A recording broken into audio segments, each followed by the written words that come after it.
Our Gayle is going to be defying gravity in just 3 days. Have you heard?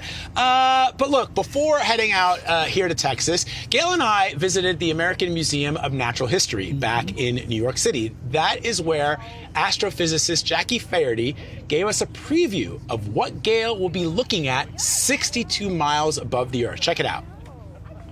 So when we look out, we'll see that view? I thought we were going to see a little round ball.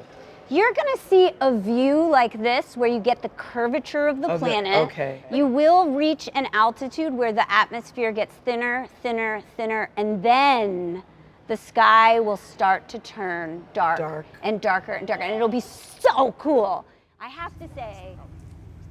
How cool was it just to do that? I was going to say, Vlad, her enthusiasm was so infectious. Yes. I felt excited just talking to her. Yeah, she was incredibly infectious because, and she held your hands and she yes, said, she did. You remember, Gayle? She said, Gayle, go do this. Go do this. I'm relying on the kindness of strangers a lot these days, I have to say. And so after we spoke to Jackie, Gayle and I then sat down to talk about how she's feeling. And as she's getting ready to experience the real thing, I wanted to know a little bit more about it. Check it out. Okay, Gayle, I first want to talk about what we just saw. Yes. How did that make you feel? That was actually very helpful, Vlad, because as you know, I'm a nervous Nelly about all of this process. So for her to walk us through it, it just put me in awe myself to think, I'm going to go there? Like, I'm going to be above there? I'm going to be above the curvature? I know that, but there's something about seeing it that puts it in a different perspective. Let's talk about perspective, because for as long as humans have been around, tens of billions of human beings have looked to the stars and they've wondered what it would be like if you could go there.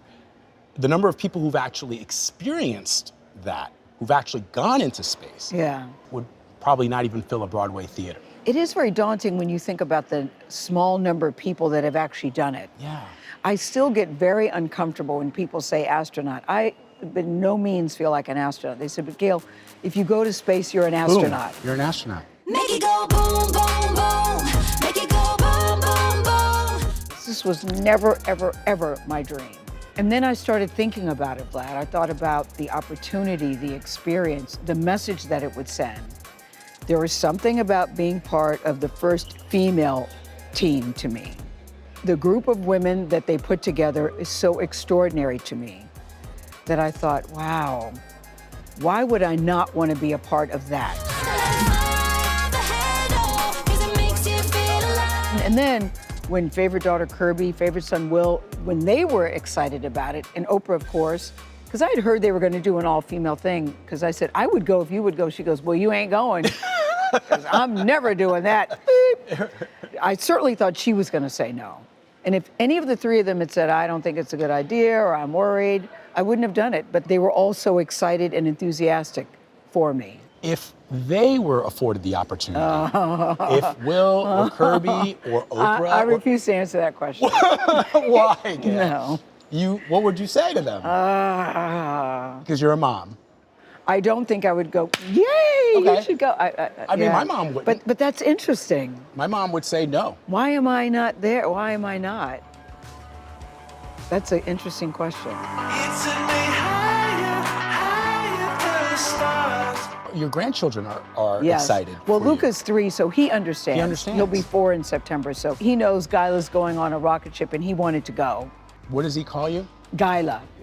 And explain what that is. Well, I was pushing for Gaia. Which is? Because it's a Mother Earth. Oh, Vlad, yes. That's why I'm trying to get it out of you. Because I didn't even think about Mother Earth, yes. He calls you Gaia, which is short for Gaia, which is short for Earth, and you're going to be above the surface of the Earth, seeing it from the sky. Connecting those dots. I didn't even think about that. I mean, it's what we do. Vlad goes, that's what I do.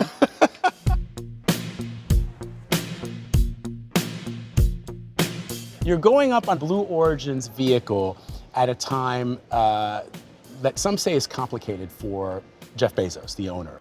The founder of Amazon has faced some criticism for his company's business practices. He's been under scrutiny and under fire for what people say is meddling in the newsroom of the Washington Post, which he bought a few years ago. Is there a risk, or do you see a risk that this flight is seen by some as an ad for Blue Origin or an ad for Jeff Bezos? And how do you think about that? Listen, it is troubling to me too. There have been some questions and decisions that he's made that I've actually gone, huh?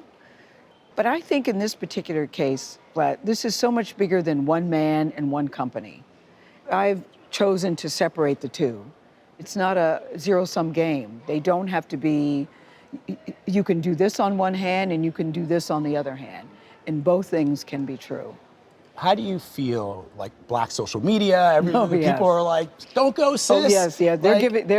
We want to protect you. Yeah. Why are you doing it? This is for white people. Why are you doing it? Yes, someone said that to me directly.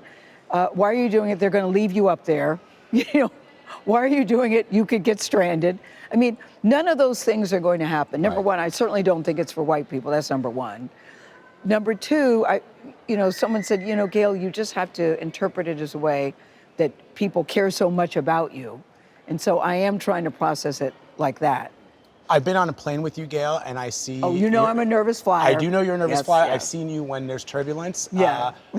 I'm just thinking about that moment when you achieve weightlessness. I'm actually really looking forward to that. You are? Yes, I'm really looking forward to that. Tell me why. I'm looking forward to just floating in space and just seeing what that feels like and what that looks like.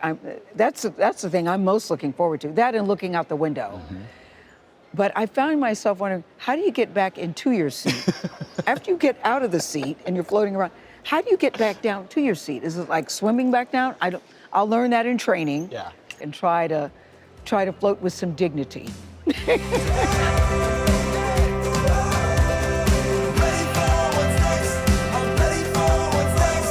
This is all the more impressive because you're 70 years old. Yes. You know when you're little and you see somebody who's 40. They seem old. They seem old. I have no hang-ups about my age. What did you think you would be doing when you were 70? Listen, in no world would I have thought this was possible 6 months ago that I'd be going to space at 70. It just shows you that it's true, God can dream a bigger dream for you than you can dream for yourselves. Mm-hmm. It also tells you what's possible at this age. I look at some of these young people and say, keep up. So I don't have hang-ups about 70 and what that means and what that represents. I just think, everybody can define it for themselves. What are you hoping that others get out of this, seeing you, watching you, living this moment with you? What do you hope they get out of it? I hope that they'll feel proud of me, that they'll be happy for me, to know that I pulled this off, that it will be an inspiration to somebody at some point in their lives. That's what I hope. I think you're going to get that. That was a nice conversation. Came out really well. Yeah, Yes, it was Vlad. great. I really enjoyed it. I did too. I always love when I'm able to just chat with you one-on-one. And we had an incredible team of producers who put this together, led by Martin Finn. We have a good team at CBS. We really do. We really Yes. do. So one thing that we didn't talk about is what you're allowed to bring up with you. Yeah, so this is my space bag. So anything you can fit in here, you can bring. I wanted to show you everything, but Shauna said I couldn't, so I can only show you 3 things. Shauna sometimes steals my joy.